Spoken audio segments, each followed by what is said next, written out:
जय श्री राम भक्तगणों।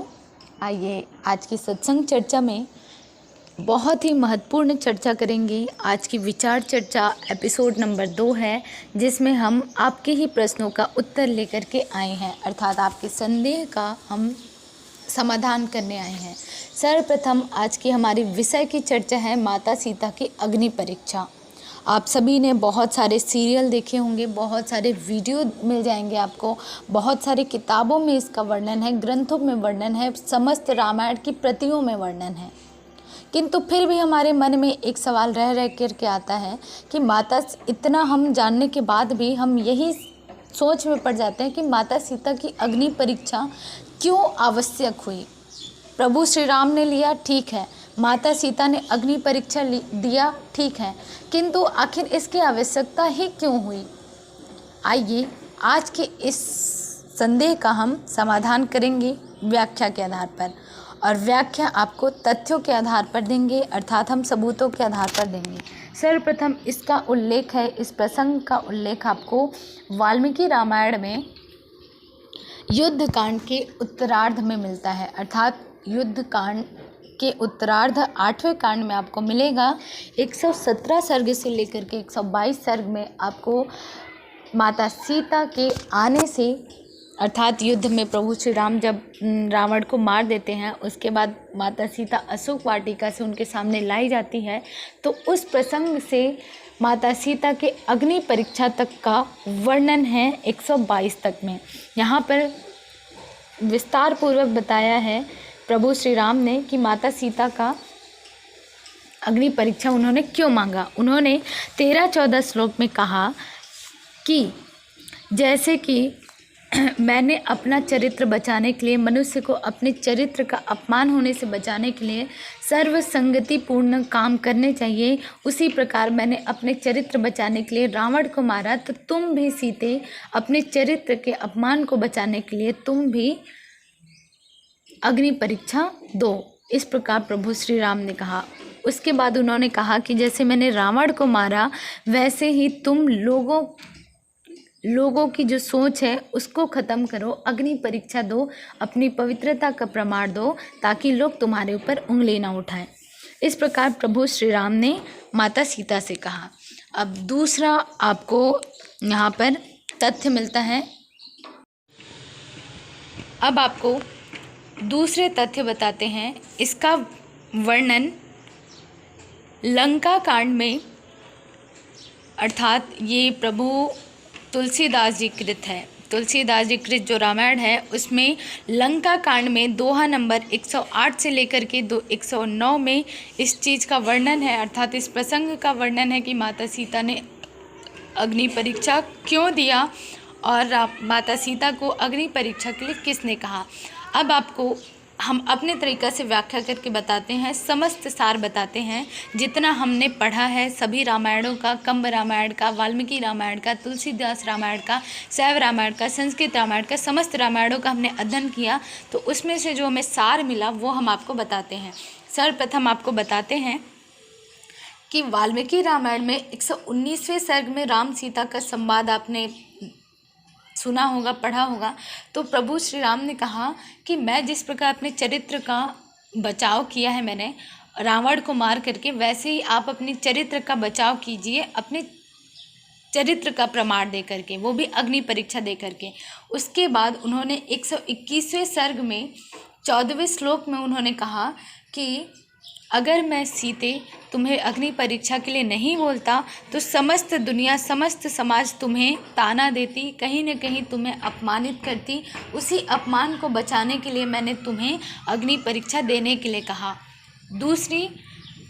दूसरा विषय ये कि माता सीता और प्रभु श्री राम एक लीला कर रहे थे, और लीला का ही वो अंतिम भाग था। और वो लीला ये थी कि प्रभु श्री राम जब जंगलों में थे, अर्थात जब वनवास के समय में, आपने तुलसीदास जी कृत रामायण पढ़ा होगा तो उसमें आपको सुनने को मिलेगा, अरण्य कांड में दोहा नंबर 23 से लेकर के दोहा नंबर 24 में इस प्रसंग का वर्णन है कि प्रभु जब शूर्पणखा आती है, अपने नाक कान कटा के चली जाती है, तब प्रभु श्री राम माता सीता को कहते हैं कि हे सीते, अब आपके अग्निवास का समय आ गया है, आप अग्नि में वास कीजिए और आपकी एक छाया के रूप में दूसरी सीता प्रकट कर दीजिए, ताकि हमारी जो मनुष्य लीला है वो पूर्ण हो। अर्थात रावण माता सीता को उठा करके ले जाएगा, तभी प्रभु श्री राम के पास एक ठोस वजह होगी रावण को मारने के लिए।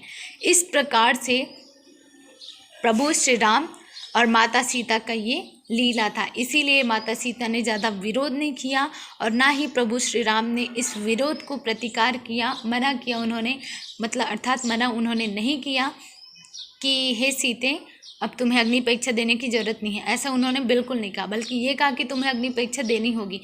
बल्कि जितने भी समाज के लोग थे अर्थात लंकावासी समस्त ऋक्ष वानर, उन्होंने इसका विरोध किया कि माता सीता को अग्नि परीक्षा देने की आवश्यकता नहीं होनी चाहिए, किंतु प्रभु श्री राम ने कहा कि नहीं होनी चाहिए, अर्थात नहीं, इसका परीक्षा अवश्य होना ही चाहिए।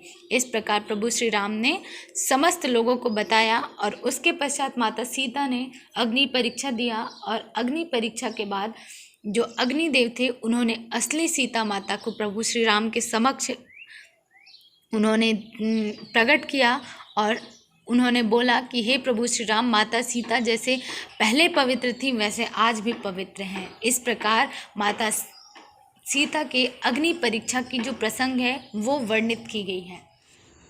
अब यहाँ पर हमें तीन बातें हमें बिल्कुल सीखने को मिलती हैं जो हर इंसान को सीखना चाहिए। इस प्रसंग से हमें 3 चीज़ों का वर्णन मुख्यतः हमें मिला, वही आपको बता रहे हैं।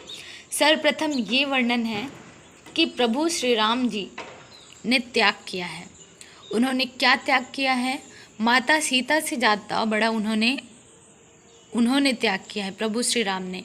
आप पूछेंगे कैसे? माता सीता ने तो अग्नि परीक्षा जैसा उन्होंने परीक्षा दिया, तो प्रभु श्री राम ने क्या त्याग किया? अब आपको बताते हैं।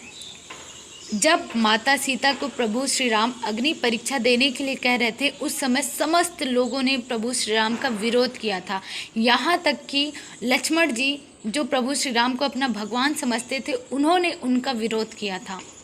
तो यहाँ पर प्रभु श्री राम ने एक त्याग की प्रतिमूर्ति स्थापित की कि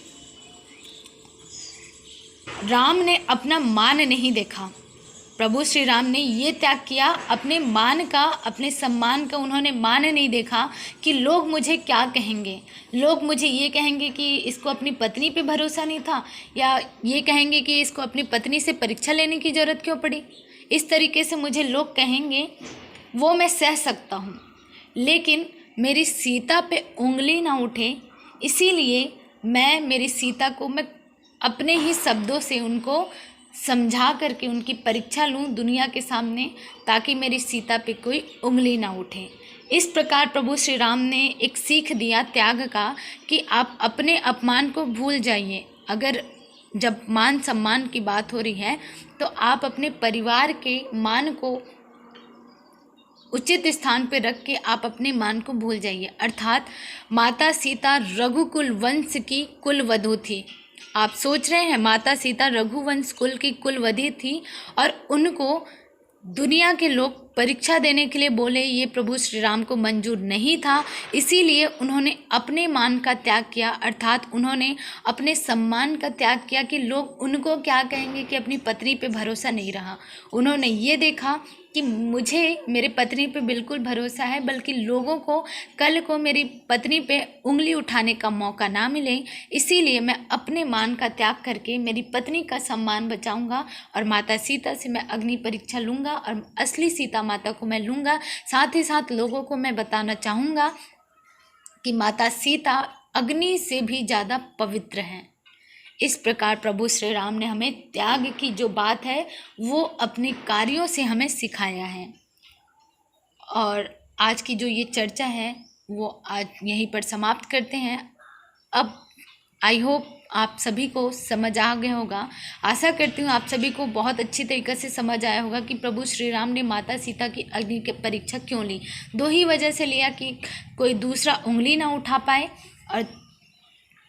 और दूसरी वजह यही कि असली सीता माता को उन्हें प्राप्त करना था।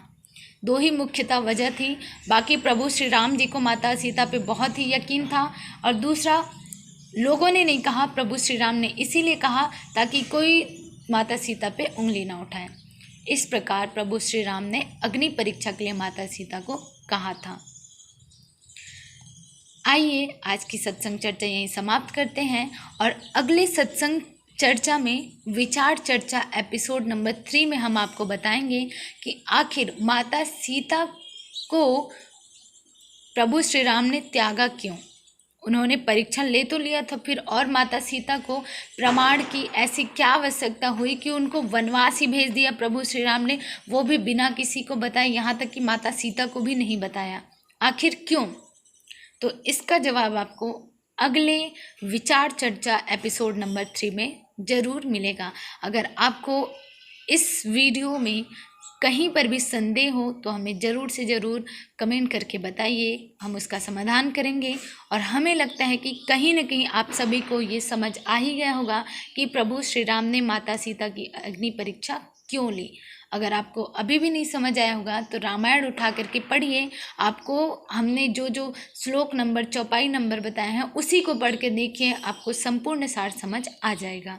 आज के लिए बस इतना ही। जय श्री राम।